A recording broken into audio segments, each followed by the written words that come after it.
സംസ്ഥാനത്തെ 62 ലക്ഷത്തോളം വരുന്ന ആളുകൾക്കാണ് സാമൂഹ്യ സുരക്ഷാ പെൻഷന്റെയും ക്ഷേമനിധി ബോർഡ് മുഖേന ലഭിക്കുന്ന പെൻഷന്റെയും ആനുകൂല്യങ്ങൾ ലഭിക്കുന്നത്. ഈ ആനുകൂല്യങ്ങൾ തുടർന്നും ലഭിക്കുന്നതിന് മസ്റ്ററിംഗ് ചെയ്യേണ്ടത് അത്യാവശ്യമായിട്ടുള്ള ഒന്നു തന്നെയാണ്. 2025-26 വർഷത്തെ വാർഷിക മസ്റ്ററിംഗ് ജൂൺ 25-നാണ് ആരംഭിക്കുന്നത്. ജൂൺ 25 മുതൽ ആഗസ്റ്റ് 24 വരെ വാർഷിക മസ്റ്ററിംഗ് ചെയ്യാനുള്ള സമയമുണ്ട്. അക്ഷയ കേന്ദ്രങ്ങൾ വഴി മാത്രമാണ് വാർഷിക മസ്റ്ററിംഗ് ചെയ്യാൻ സാധിക്കുക. ഗുണഭോക്താക്കൾ അക്ഷയ കേന്ദ്രങ്ങളിൽ നേരിട്ടെത്തിയാണ് വാർഷിക മസ്റ്ററിംഗ് പൂർത്തീകരിക്കേണ്ടത്. വാർഷിക മസ്റ്ററിംഗ് ചെയ്യുമ്പോഴുള്ള പ്രധാനപ്പെട്ട രേഖ ആധാർ കാർഡാണ്. അതിനാൽ ആധാർ കാർഡിൽ ഏതെങ്കിലും വിധത്തിലുള്ള തെറ്റുകളുണ്ടെങ്കിൽ അവ കൃത്യമായി തന്നെ പരിഹരിക്കേണ്ടതുമാണ്. ആധാർ എടുത്ത് ഓരോ 10 വർഷം കഴിയുമ്പോൾ ആധാർ പുതുക്കേണ്ടതുണ്ട്. ആ കാര്യങ്ങളും കൃത്യമായി ചെയ്തിട്ടുണ്ടോ എന്ന് പരിശോധിക്കേണ്ടത് അത്യാവശ്യമാണ്. ആധാറിൽ ഏതെങ്കിലും വിധത്തിലുള്ള തെറ്റുകൾ ഉണ്ടെങ്കിൽ ചിലപ്പോൾ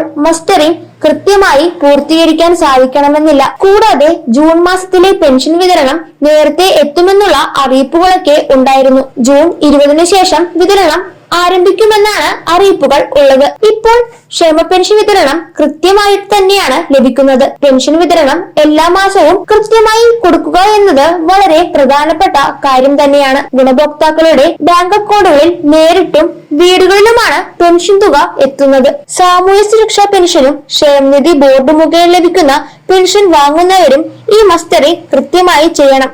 തുടർന്നും ആനുകൂല്യങ്ങൾ ലഭിക്കുന്നതിന് വേണ്ടിയാണ് മസ്റ്ററിംഗ് കൃത്യമായി ചെയ്യണമെന്ന് പറയുന്നത്. ജൂൺ, ജൂലൈ, ആഗസ്റ്റ് മാസങ്ങളിൽ മസ്റ്ററിംഗ് ചെയ്യാൻ സാധിക്കുന്നതാണ്. ഈ മാസങ്ങളിലെ പെൻഷൻ വിതരണം തടസ്സമില്ലാതെ തന്നെ ലഭിക്കുന്നതുമായിരിക്കും. തുടർന്നുള്ള മാസങ്ങളിൽ പെൻഷൻ ലഭിക്കണമെങ്കിലാണ് മസ്റ്ററിംഗ് ചെയ്യണമെന്നുള്ള അറിയിപ്പുകൾ വന്നിട്ടുള്ളത്. 2024 ഡിസംബർ 31-ന് മുമ്പായി പെൻഷൻ അനുവദിച്ചിട്ടുള്ള എല്ലാവരും തന്നെ മസ്റ്ററിംഗ് കൃത്യമായി തന്നെ പൂർത്തീകരിക്കേണ്ടതാണ്. ബയോമെട്രിക്സ് അടിസ്ഥാനത്തിലായിരിക്കും മസ്റ്ററിംഗ് നടക്കുക. ഏതെങ്കിലും കാരണവശാൽ മസ്റ്ററിംഗ് തടസ്സപ്പെടുകയാണെങ്കിൽ മെഡിക്കൽ ബോർഡിൽ നിന്നുള്ള ലൈഫ് സർട്ടിഫിക്കറ്റ് ഹാജരാക്കിയാൽ മതിയാകും. കൂടാതെ വീടുകളിൽ കിടപ്പ് രോഗികൾ ഉണ്ടെങ്കിൽ ആ വിവരം അക്ഷയ കേന്ദ്രങ്ങളെ അറിയിക്കുകയാണെങ്കിൽ അവർക്കുള്ള മസ്റ്ററിംഗ് വീടുകളിൽ വന്ന് ചെയ്യുന്നതുമായിരിക്കും. മസ്റ്ററിംഗുമായി ബന്ധപ്പെട്ട കൂടുതൽ വിശദാംശങ്ങൾ ശരിയായ രീതിയിൽ തന്നെ മനസ്സിലാക്കിയതിനു ശേഷം എല്ലാവരും കൃത്യമായി തന്നെ ചെയ്യേണ്ടതാണ്.